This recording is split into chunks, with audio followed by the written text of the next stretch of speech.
Thousands of angry Iranians are marching through the streets of southwestern Awaz, also known as Khuzestan. The people accusing the government of diverting water from their land as part of an ethnic war. They use the water as a weapon to force or forcibly migrating the Ahwazi people, because Ahwaz land is the heartbeat of Iranian economy, such as oil, gas. Faisal Maramazi of the Awazi Center for Human Rights calls the severe water shortage an environmental catastrophe.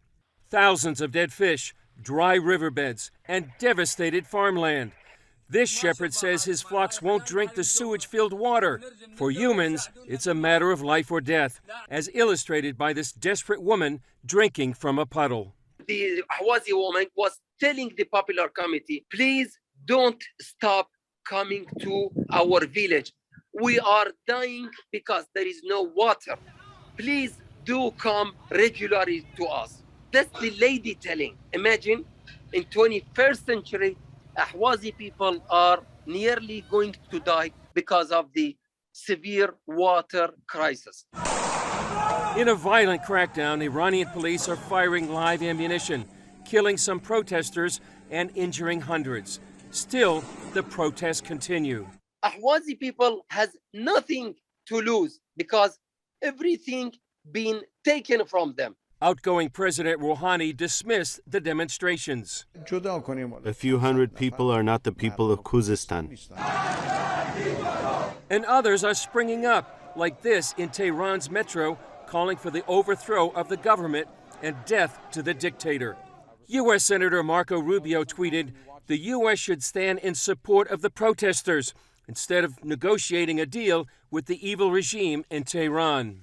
That nuclear deal being renegotiated by the Biden administration would give the regime billions of dollars in sanctions relief, and some say clear the way for a nuclear Iran.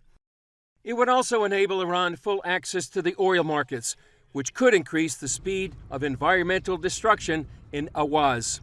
In what could be a significant development, these internet posters are calling on the country's second largest ethnic group, the Yazidi people in the north, to join the protests.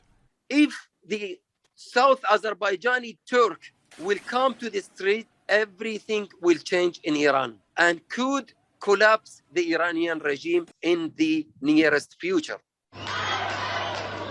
It remains to be seen how far this movement will spread, and some remain skeptical of any regime collapse at this time. Meanwhile, in an ominous sign, the government has shut down the internet in the Awazi province. After that move with protests in 2019, the regime killed 1,500 demonstrators.